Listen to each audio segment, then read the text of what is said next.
यदि पति के ऊपर अपने को समर्पित कर दे, पति को अपना अनुकूल बना ले, तो सारी संपत्ति की स्वामिनी वह बन जाती है। उसी तरह से जो शिष्य सब तरह से सदगुरु के चरणों में अपने को समर्पित कर दे, सब कुछ समर्पण कर गुरु की सेवा करनी चाहिए, तो सदगुरु उनके वश में हो जाते हैं। और सदगुरु जिनके वश में हो जाते, उनके संसार के सारे काम सदगुरु चलाते हैं। चेला तो बैठ करके मजा लेता है।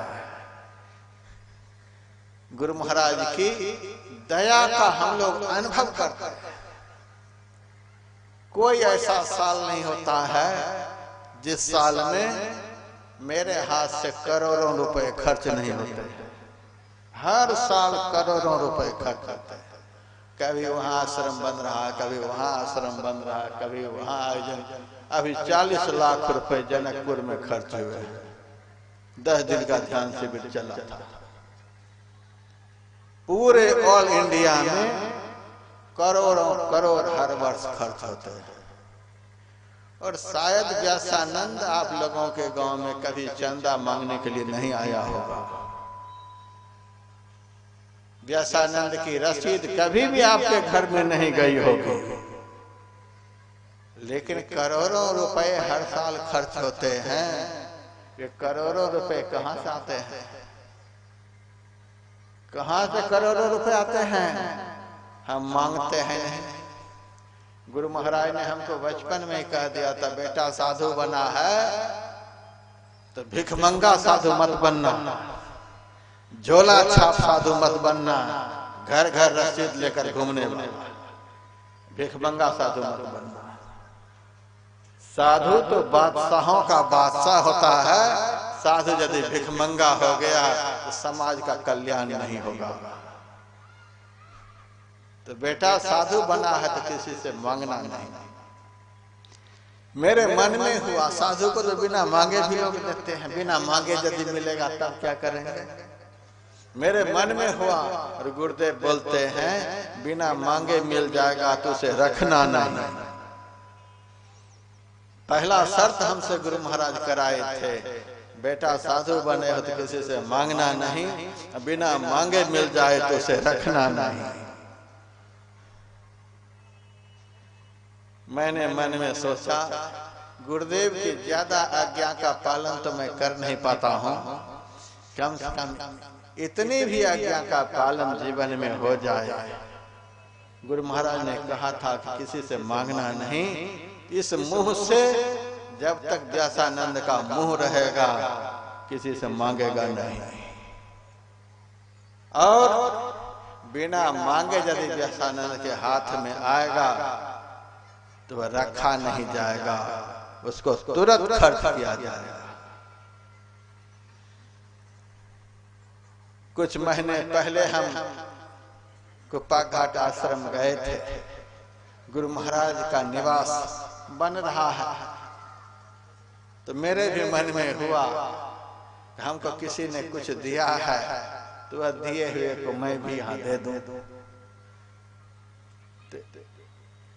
1,01,000 रुपए हमको किसी ने दिया था, खूब बढ़िया बढ़िया 50 नोट 2-2 हजार के और 2 नोट 500-500 के। मैं पूज्य महर्षि हरिनंदन परमहंस जी महाराज के हाथ में दिया कि महाराज जी गुरु महाराज का आश्रम बना है, यह लगा दीजिएगा।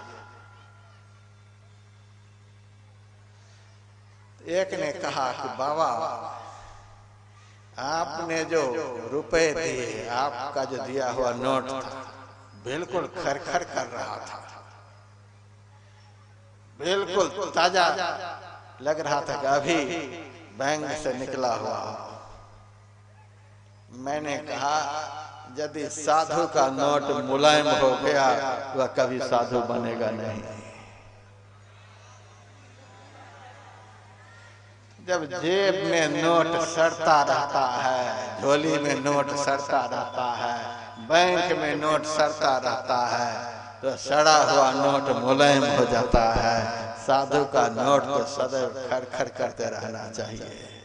ताजा बाएं हाथ में आए दाएं हाथ से निकले। गुरु महाराज की आज्ञा है कि कभी रखना नहीं। इतनी ही आज्ञा का पालन होता है, मेरे से ज्यादा नहीं। और उसका परिणाम मैं देखता हूं कि हर साल करोड़ों रुपए खर्च होते हैं, कहां से आते हैं और कहां जाते हैं पता नहीं चलता है। साधु को समाज का बोझ नहीं बनना चाहिए। और यदि आप लोगों का जीवन भी ऐसा बन जाए, आने दो, कोई तकलीफ नहीं, उसको सड़ाना नहीं। जितनी स्पीड से आए उससे ज्यादा स्पीड से सत्कर्म में लग जाए, देख लेना नोट सदैव जीवन में बरसते रहेंगे। गुरु ब्रह्मा गुरु विष्णु होय खाली भरे। जब आप खाली करेंगे तब तो गुरु महाराज भरेंगे। आप खाली करते नहीं तो भरेंगे काहे के लिए? आप तो सड़ा रहे हैं नोट को। तो जहां सड़न होती है वहां तो बदबू फैलती है, वहां खुशबू कहां से आएगी? जब आप खाली करेंगे तब गुरु महाराज भरते रहेंगे। खाली हो भरा जाए, खाली हो भरा जाए। वह जल तो इतना निर्मल होता है कि पेट के सारे कीटाणुओं को खत्म कर देता है।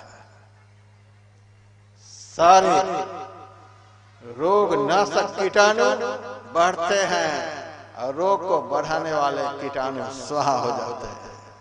ऐसा होना चाहिए। तो पहुंचे हुए सदगुरु जीवन में मिल जाए तो सारी समस्या का समाधान, सब कुछ सौंप दो, लो जीवन का आनंद।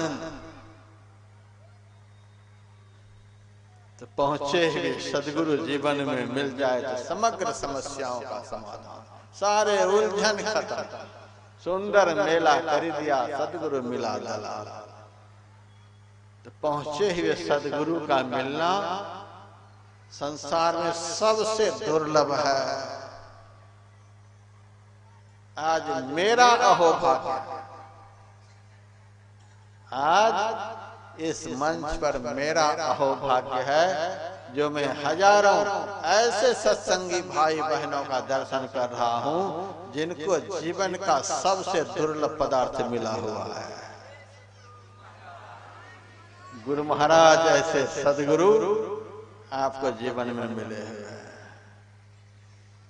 और दूसरा दुर्लभ पदार्थ क्या है? सत्संगति, संत का संग होना। आज आप लोगों को देखकर हमें बड़ी खुशी हो रही है कि हजारों सत्संगी भाई बहन को दूसरी चीज भी मिल गई है, सत्संग, संत का संग। यहाँ कबीर साहब भी बैठे हैं, गुरु नानक देव जी भी बैठे हैं, तुलसी साहब बैठे हुए हैं, बाबा देवी साहब बैठे हैं, हमारे सदगुरु महाराज बैठे हैं। दिखलाई नहीं दे रहे हैं। यदि वे दिखलाई देने लग जाएं तब हम यहाँ बैठे थोड़े रहेंगे, तब तो पहुंच जाएंगे। जिस दिन दिखलाई दे जाएंगे ये लोग, उस दिन हम बैठे नहीं रहेंगे, उस दिन तो पहुंच जाएंगे। नहीं जो दिखलाई दे रहे इसीलिए बैठे हुए। लेकिन मैं यह जरूर कहना चाहूंगा, यह बैठना इतना आप लोगों का सार्थक है कि एक दिन इन संतों को भी आप लोग इस पुण्य के प्रभाव से देख लेंगे और देख करके एक दिन पहुंच भी जाएंगे। यहीं आकर बैठने वाला एक दिन देखेगा भी और देखने वाला भी एक दिन पहुंचेगा भी। जो यहाँ आकर बैठेगा ही नहीं तो देखेगा क्या? देखेगा ही नहीं तो पहुंचेगा कहां से?